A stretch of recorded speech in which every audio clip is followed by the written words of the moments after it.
Bismillahirrahmanirrahim. Assalamualaikum warahmatullahi wabarakatuh. Alhamdulillahillazi anzalal Qur'an hudal linnasi wa bayyinatin minal huda wal furqan. Asyhadu an la ilaha illallah wahdahu la syarikalah wa asyhadu anna Muhammadan abduhu wa rasuluh. Allahumma shalli wa sallim ala nabiyyina Muhammadin wa ala alihi wa sahbihi wa tabi'in ajmain. Qala Allah ta'ala fi kitabil karim, a'udzu billahi minasyaitonir rajim. Ya ayyuhallazina amanu taqullaha haqqa tuqatih wa la tamutunna illa wa antum muslimun. Raditu billahi rabba wa bil islami dina wa bi Muhammadin nabiyya wa rasula. Para jamaah sekalian yang kami hormati, yang kami muliakan, dan saudara-saudara yang bisa mengikuti secara lain di subuh yang sangat sejuk ini, Allah Subhanahu wa taala telah mempertemukan kita di hari Sabtu ini. Tepatnya kita sudah berada di 12 Syaban 1444 Hijriah, dan tidak lama lagi, kurang lebih 2 pekan ke depan, kita akan menyambut bulan yang mulia, bulan suci Ramadan tahun 1444 Hijriah. Kita insya Allah pada subuh ini berangkat dari istilah atau konsep kemuliaan sini, yang mana kita akan mempelajari atau mentadaburi berkaitan dengan mengapa Al-Quran ini menjadi sumber ilmu, sumber pelajaran yang terbaik, yang termulia. Sebagaimana tadi kita bacakan di ayat pertama surah Al-Waqiah, surah yang ke-56, di mana pada ayat ke-77, 78, 81 menjadi bagian yang kita akan bicarakan pada subuh ini, yaitu a'udzubillahi minasyaitonirrajim, innahu laqur'anun karim fi kitabim maknun. Kemudian di ayat 80-nya, tanzilum mir rabbil alamin, apa bihazal hadisi antum mudhinun.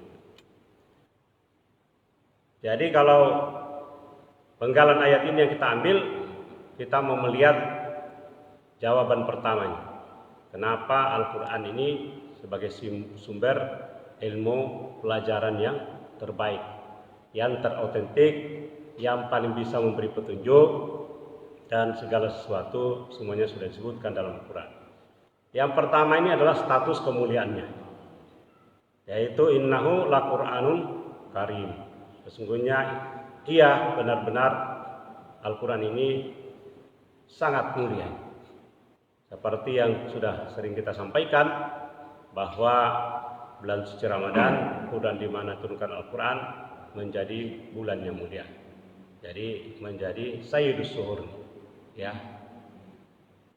Bulan yang terkemuka dari seluruh bulan.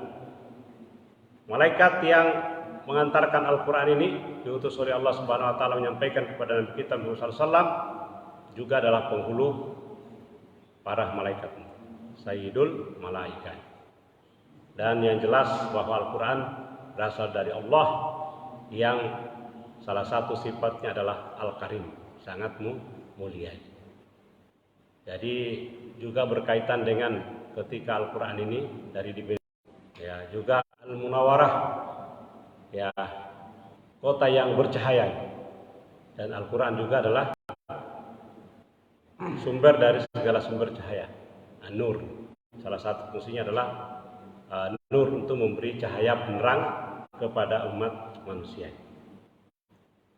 Jadi Al-Quran ini sudah sangat jelas statusnya adalah mulia. Dia terpelihara, ya, Allah yang menurunkannya, dan dia juga yang memeliharanya. Kemudian banyak manusia yang memandang remeh Al-Quran, ya, tapi mereka tidak punya ilmu, tidak punya petunjuk, dan juga tidak punya kitab yang bisa menandingi, menyamai Al-Quran. Nah, itulah sebabnya salah satu ayat yang perlu kita sampaikan kepada para pelajar, para pembelajar. Kalau Ustadz saya kira sudah paham, tapi para dosen mungkin guru-guru, bahwa salah satu petunjuk di dalam Al-Quran, kalau kita ingin memberikan pelajaran yang bisa memenuhi 3 standar untuk konsep keilmuan, yaitu dari segi otentisitasnya, dari segi metodologinya maupun sumbernya. Nah, itulah sebabnya di dalam Al-Quran berulang-ulang disebut nih, yang mana salah satu diantaranya disebutkan di dalam surah Al-Hajj, surah yang ke-22 ayat 8, dan juga ada di surah Luqman ayat ke-20. Saya ambil yang pendek ini. Wa minan nasi may yujadilu fillahi bighairi ilm wala hudan wala kitabim munir. Jadi banyak manusia ini yang berbantahan, yang berdebat, yang berwacana tentang konsep ketuhanan, tentang sesembahan, tentang Maha Pencipta alam semesta ini, tapi sesungguhnya mereka itu mengikuti kaidah di dalam Al-Quran ini tidak punya ilmu. Bighairi ilm, tidak punya ilmu. Ya, tidak ada teori yang mumpuni yang bisa menjelaskan selain daripada sumber wahyu Al-Quran dan juga kitab-kitab sebelumnya dalam kitab Taurat, Injil, Zabur, dan juga kitab-kitab lain yang diturunkan oleh Allah Subhanahu wa taala atau disebut dengan suhuf, misalnya kepada Nabi kita Nabi Ibrahim alaihissalam. Jadi yang pertama itu harus ada ilmunya. Ya, makanya disebut di sini kalau bighairi ilm, tanpa ilmu, itu tidak masuk kategori atau teori ini. Saya sering menyampaikan pada mahasiswa saya, inilah salah satu cara kita untuk mendapatkan ilmu yang otentik, yang benar. Ya, jadi teorinya, ilmunya. Kemudian yang kedua adalah wala hudan. Ya, sebagai petunjuk-petunjuk atau metodologi untuk mendapatkannya. Wala kitabim munir, dan juga ada orang yang berdebat tanpa kitab, tanpa sumber yang jelas, hanya berasal dari dugaan-dugaan manusia saja.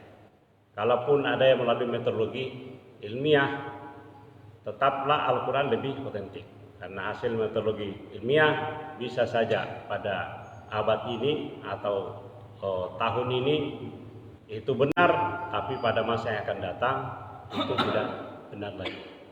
Ya. Jadi peluangnya ada. Tapi kalau Al-Quran sudah ada jaminan, kalau dikatakan adalah hak, itu benar, maka dia terus-menerus benar. Dan konsep kebenaran ini penting karena diulang dalam Al-Quran sebanyak 247 kali. Yaitu menunjukkan bahwa kebenaran itu sangat penting, otentik di dalam Al-Quran. Nah, kenapa demikian? Kalau tidak memenuhi 3 tadi ini, ada ilmunya, ya, ada metodologinya, ada sumber acuannya, referensinya yang jelas. Yang paling otentik itu adalah Al-Quran dan hadis. Ya, terutama Al-Quran kemudian ditopang dengan hadis. Ini ada konsekuensinya apabila manusia tidak mengikuti pola ini. Ya. Yang 3 tadi. Itu ada disebutkan di surah yang sama ini, surah Al-Hajj. Ayat yang ketiganya. Wa minan nasi may yujadilu fillahi bighairi ilm. Tetap yang pertama adalah ilmu. Nah, tetapi apabila tidak mengikuti konsep keilmuan yang berbasis pada Al-Quran ini, ya, wa yattabi'u kullah syaitanin marid, maka manusia akan cenderung akan mengikuti setiap langkah-langkah syaitan, tipu daya syaitan yang sangat jahat.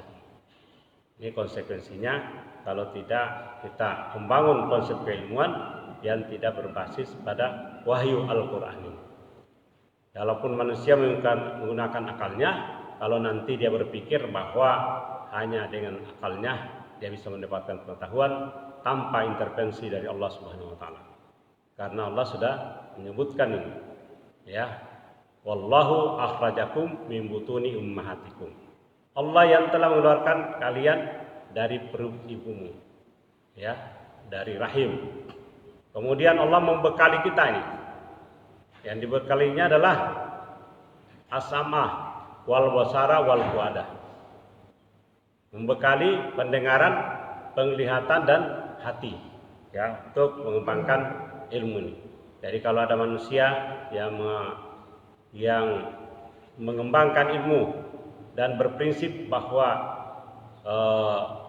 apa yang didapatkan itu semata-mata karena kemampuan dirinya, mengabaikan konsep atau teori bahwa instrumen keilmuan yang berupa pendengaran, penglihatan, hati, dan juga berbagai macam panca indera yang lain, termasuk di sini adalah pikiran, rasio manusia, maka dia termasuk orang-orang yang ingkar kepada Allah Subhanahu wa taala.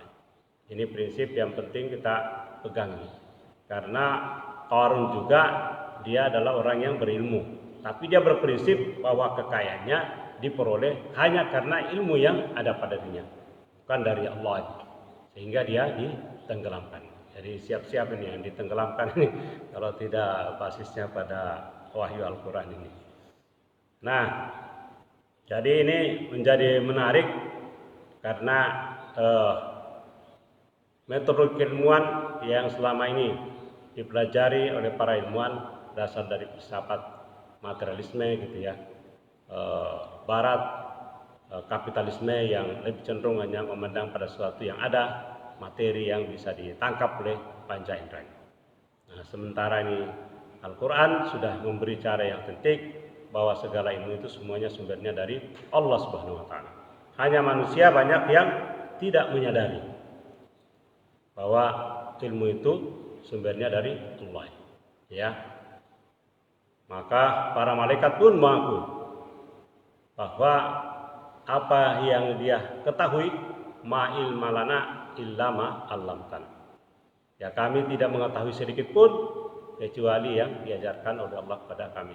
Kata malaikat ketika dia diperhadapkan dengan Adam yang sudah diberi ilmu oleh Allah Subhanahu wa taala. Nah, yang kedua ini disebutkan di dalam Al-Quran surah Yunus ini.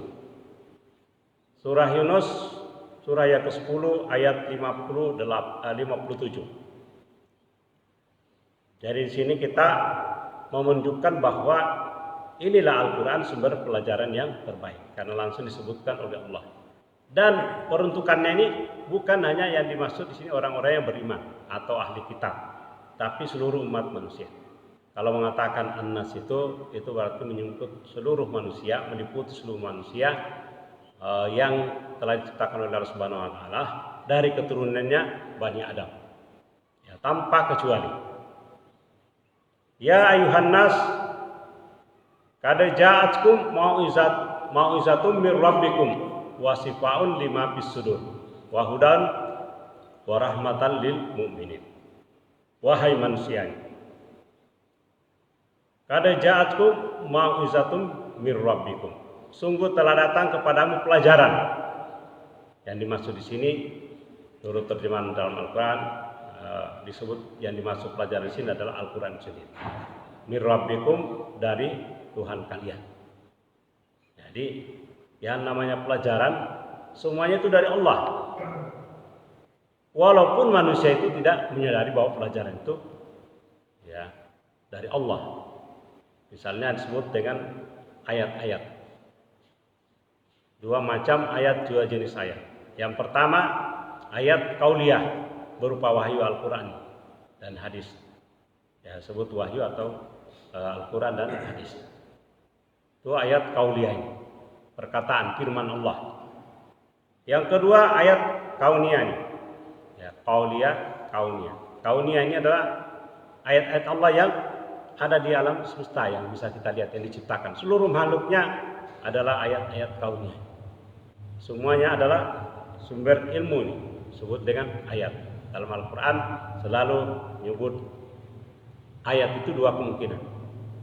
Ya, kalau sebut dengan ayat itu, ayat-ayatnya Allah ini, apakah itu ayat berupa wahyu Allah, firman-Nya, atau hadis-hadis yang disampaikan Nabi Muhammad SAW, atau berupa fenomena alam yang kita lihat, mulai dari langit, bumi, dan seterusnya. Nanti kita lihat tunjukkan.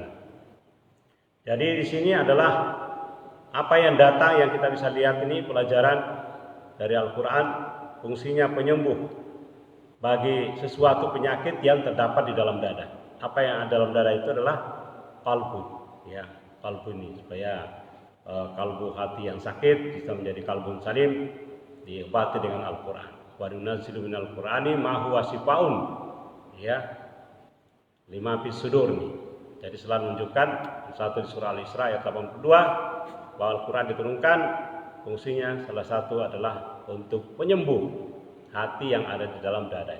Kalau lagi gundah gulana, baca Al-Quran, tadabburi Al-Quran, pahami Al-Quran, insya Allah hati kita akan semakin tenang. Ya, terus menerus kita baca, supaya bisa kita tenang, akan mengetahui tentang makna kehidupan, tujuan kehidupan, mau kemana, dan kalau kita ada masalah, pasti ada solusinya, atau ada nanti ujungnya, atau mungkin ujungnya nanti itu malah kebahagiaan. Cuma manusia belum tahu apa hikmahnya dibalik dari situ. Mungkin kita banyak penderitaan di dunia ini, tapi justru dengan penderitaan itu menguji baik kita untuk meningkatkan derajat. Mungkin banyak yang memusingkan kita di dunia ini, tapi mungkin kepusingan itu semuanya akan berakhir, karena nanti di akhirat seandainya ada manusia yang paling menderita di dunia ini, ya, terus menerus merasa terzalimi atau tidak berdaya, tapi nanti kalau di akhirat dia diuji dengan dicelupkan dalam neraka sekejap aja, begitu dinaikkan ditanya lagi, apakah kamu pernah mengalami penderitaan di dunia? Dia akan mengatakan tidak pernah, ya, karena saking nikmatnya dicelupkan kali, seluruh penderitaannya dianggap tidak berarti lagi. Sebaliknya mungkin ada manusia di dunia ini, ya, walaupun mungkin mustahil kita cari, terus menerus bahagia di dunia ini, mungkin dimiliki segala kemampuan, jabatan dan seterusnya, kehormatan, kemuliaan, dan segala sesuatu yang dipandang oleh manusia dunia sebagai kebaikan atau kemuliaan. Tapi nanti sampai di akhirat ternyata dia masuk neraka, dicelupkan sedikit ke dalam neraka, dinaikkan lagi, ditanya apakah kamu pernah mengalami kenikmatan dunia? Dia tidak mengatakan tidak pernah. Hanya sekejap, mungkin bertahun-tahun, puluhan tahun di dunia, tidak berarti lagi kenikmatannya. Saking sakitnya, saking pedihnya penderitaannya lah. Jadi yang penting di sini adalah kesabaran. Nah, Al-Quran di sini sebagai hudan wa rahmat. Jadi sudah lengkap ini, menjadi petunjuk dan rahmat bagi orang-orang yang beriman. Jadi ini ada kunci di sini yang perlu kita ketahui nih. Jadi semakin kita imani Al-Quran, semakin maksimal fungsinya. Jadi kan dimulainya tadi ya ayuhan nas, tapi ujungnya itu warahmatan lil mu'minin, ya, menjadi rahmat bagi orang-orang beriman. Ini ada indikasi menunjukkan kepada kita Al-Quran ini semakin kita yakini, semakin kita pelajari, semakin kita tadabburi, semakin kita baca, sering kita dengar, semakin besar juga fungsinya, ya, terhadap kehidupan kita untuk menyelesaikan masalah, untuk menjadi mau'izah tadi, menjadi pelajaran, untuk menjadi petunjuk, untuk menjadi penyembuh di dalam dada, ya, untuk menjadi cahaya, nur, untuk menjadi kabar gembira. Semakin kita yakin, semakin banyak kabar gembira yang kita dapatkan. Semakin kita pelajari, semakin kita tadabburi, makin banyak kabar gembira yang kita dapatkan. Semakin kita tenang hidup kita, ya, dan kita semakin juga hati-hati di dalam hidup ini. Nah, jadi fungsi-fungsi ini akan bisa maksimal. Ada lebih dari sekitar 12 sampai 15 nih fungsi dalam Quran yang salah satu di antara yang disebutkan tadi. Jadi kuncinya di sini secara teoritis adalah semakin kita mendekati Al-Quran, banyak berinteraksi Al-Quran, semakin maksimal fungsinya dalam kehidupan kita. Jadi adalah sebuah luar biasa. Nah, berikutnya ini yang ketiga ini berkaitan dengan proses belajar mengajar.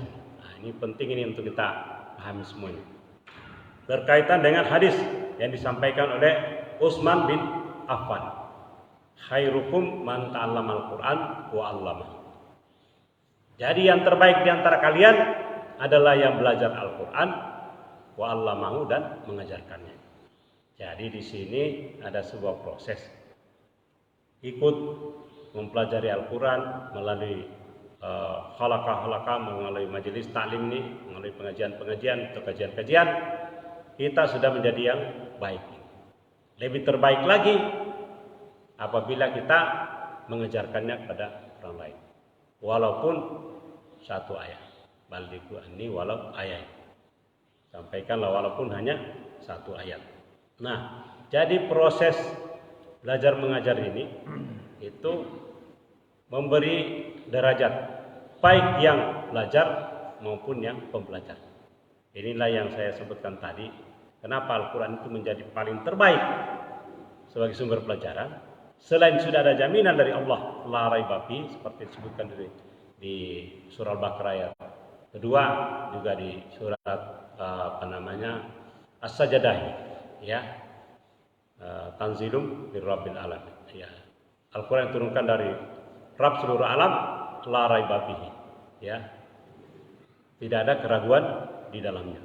Itu sudah ada jaminan.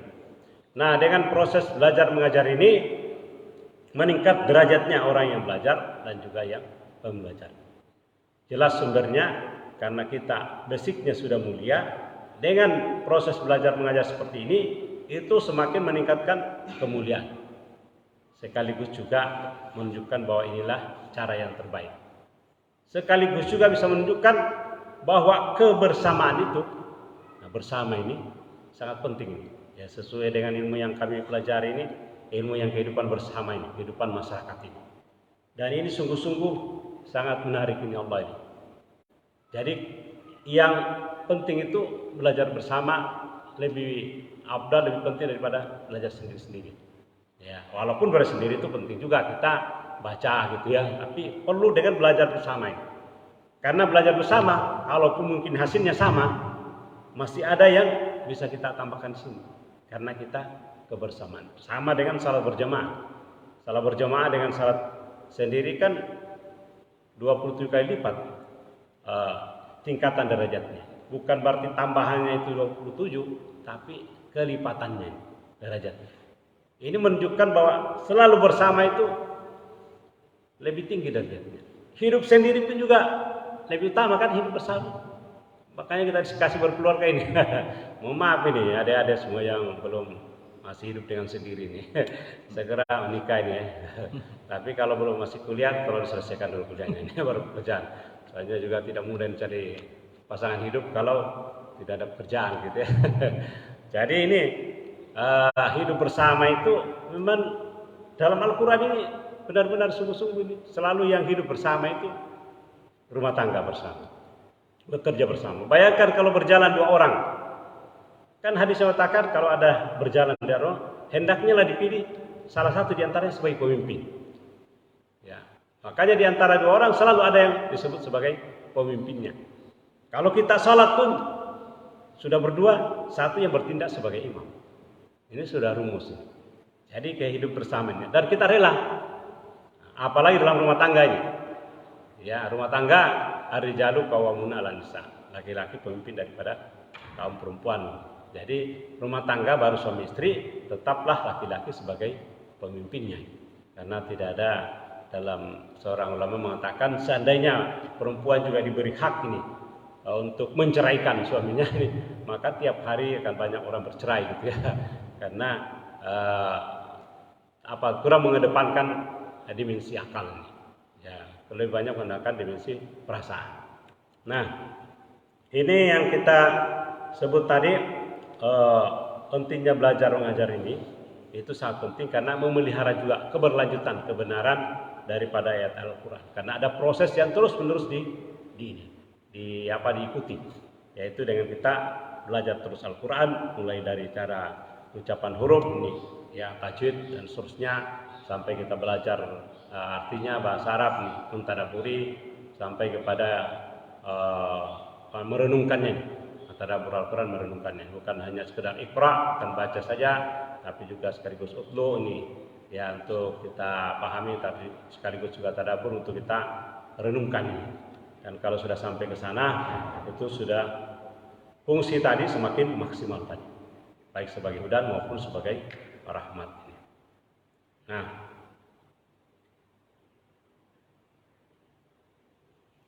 para jamaah sekalian, mungkin di bagian terakhir ini yang saya sampaikan pada ayat surah Al-Anfal, bagian terakhir ini.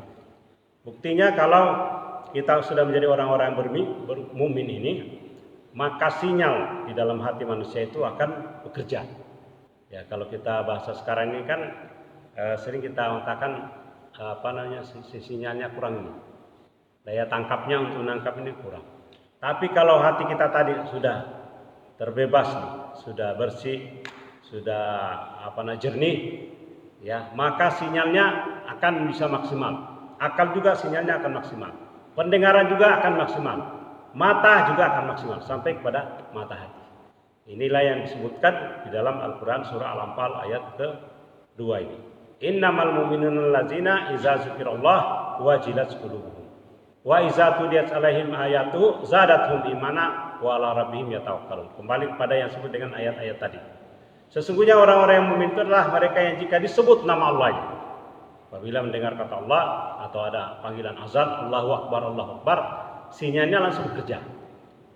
Nah, kan banyak ini manusia saya lihat kalau malam-malam sudah di azan Isya ini, banyak penghuni komplek ini keluar gitu ya, malah keluar jalan gitu ya, tidak ikuti panggilan salat Isya. Padahal kalau tahu manusia ini keutamaan dari salat Isya ini dan salat subuh, dia akan datang dengan cara merangkak. Bayangkan merangkak ini, kita kan tidak juga dengan merangkak kan, jalan juga bisa. Ke motor, ke mobil, ke sepeda bisa, jalan kaki bisa, tidak dengan merangkai. Nah, ini karena sinyalnya tadi dalam kalbu imannya tadi, dalam hati tadi itu tidak bekerja maksimal. Ya, ini sama dengan, jadi perkembangan ilmu, perkembangan teknologi semakin canggih, harusnya manusia semakin beriman. Karena fenomena ayat kauliyah ini yang disebutkan dalam Al-Quran dan hadis, dan juga perkembangan ilmu pengetahuan dan teknologi, dia selalu berbanding lurus dengan apa yang disebutkan dalam Al-Quran. Semuanya terkonek. Cuma manusia ini karena memisahkan ini ilmu wahyu, ini ilmu dunia, sehingga ketika tidak terkonek, seolah-olah itu agama di belakang. Ini ilmu pengetahuan teknologi semakin berkembang, seolah-olah lebih maju. Karena manusia tidak mengkonekkan tadi ayat kauliyah. Makanya inilah pentingnya kita berilmu dengan mengintegrasikan ayat Allah yang ada dalam wahyu Al-Quran hadis dan ayat-ayat lain yang sudah dikembangkan oleh manusia dalam bentuk baik fenomena alam ini maupun teknologi yang dikembangkan melalui ilmu pengetahuan. Nah, jadi iza zukirallah wajilat qulubuhum. Apabila disebut nama Allah, maka muncul dana gemetar hatinya. Seperti persis dengan HP dana panggil kan ada nada getar. Nah, nada getar bisa atau sinyal silent itu kalau ada WA masuk kan kita ada kedengaran bunyi-bunyi kecil ya. Kalau HP kalau di pas nada dari kan keras. Jadi panggilan Allah, sebut nama Allah harus berbanding lurus dengan sinyal dalam hati. Apabila dengar Allah langsung gemetar hatinya. Ya. Iza zikrullah wajilat qulubuhum. Yang kedua, wa iza tuliyat alaihim ayatu zadatuhum imana. Apabila dibacakan ayat-ayatnya, dibacakan. Ini dibacakan dengan membaca, kan lebih dahsyat lagi kalau kita membaca. Kita baca sendiri. Ini Al-Quran bukan berarti kalau mengatakan dibacakan, kalau membaca tidak. Tidak. Karena kalau kita baca, lebih dahsyat lagi kalau kita baca sendiri. Kita renungkan sendiri. Kita memang dua fungsi itu, pendengaran sama dengan basar ini penglihatan, kombinasi dalam mencari ilmu. Jadi baik dibacakan maupun yang baca sendiri ayat-ayatnya, pada mereka, bertambah imannya. Tadi yang kita sebut tadi itu ilmu ini. Yang saya sebut tadi, rahmat akan menjadi rahmat, akan menjadi pelajaran. Semakin kita yakini, semakin kita pelajari, semakin iman makin dekat. Sama dengan ini, apabila dibacakan, bertambah imannya. Ya. Wa iza tuliyat alaihim ayatuhu zadatul iman. Sebut dengan ayatu. Ayatu ini kalau kita bagi tadi, baik ayat Al-Quran dan hadis maupun juga ayat alam semesta. Mulai pada diri kita sendiri, dari kepala kita ini kan kita disuruh wa fi anfusikum afala tubsirun. Pada diri kamu, apa kamu tidak memperhatikan? Jadi konsep di dalam Al-Quran ini, dalam agama kita ini sudah jelas. Seluruh yang diperhatikan itu mulai yang paling kecil sampai yang paling besar. Tapi yang pusikum apalah tubsirun. Pada diri kamu sendiri, kenapa kamu tidak perhatikan? Dan dari ilmu dengan diri manusia ini sudah luar biasa perkembangan ilmu. Ya, mulai dari biologi, psikologi dan sebagainya, termasuk yang kami sosiologi, hubungan antar manusia ini, kehidupan bersama. Dan banyak lagi bidang-bidang lainnya. Sampai yang paling makro ini. Ya, sampai alam semesta bagaimana ya diciptakan. Dan banyak dalam Al-Quran menyuruh kita, inna fi khalqis samawati wal ardi wa ikhtilafil laili wan nahar la ayatin, terhadap tanda-tanda bagi orang-orang. Penciptaan langit dan bumi sudah bergantian siang dan malam. Jadi proses penciptaannya dan juga proses dia berjalannya langit dan bumi ini, ya, jadi bergantinya itu kan proses kehidupan yang sedang berlangsung. Ya, adalah la ayatin, terdapat tanda-tanda bagi orang-orang yang menggunakan akal pikiran. Kalau disebut dengan albab itu bekerjanya pikiran dan juga bekerja hati, pendengaran, penglihatan, semuanya bekerja. Nah, ini yang menjadi dasar bagi kita, bahwa apabila dibacakan ayat-ayat Allah ini yang seluruh jenis objek ilmu itu, maka akan bertambah imannya. Wah, inilah yang sangat penting untuk kita pahami para pembelajar di manapun berada. Baik, para jamaah sekalian, karena waktu kita ini terbatas seperti yang saya janjikan tadi, mungkin sudah lebih sekitar 30 menit. Saya tidak terlalu lama juga mempesankan. Semoga dengan ilmu yang berbasis pada Al-Quran Wahyu ini kita bisa meningkat kemuliaannya, karena Al-Quran mulia, semakin kita dekati semakin mulia dan semakin tinggi derajat kita nanti di akhirat.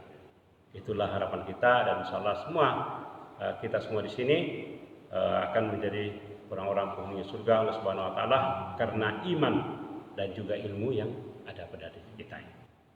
Mari saya akhiri dengan membaca di dalam surah Yunus surah ke-10 dan ayatnya ke-10.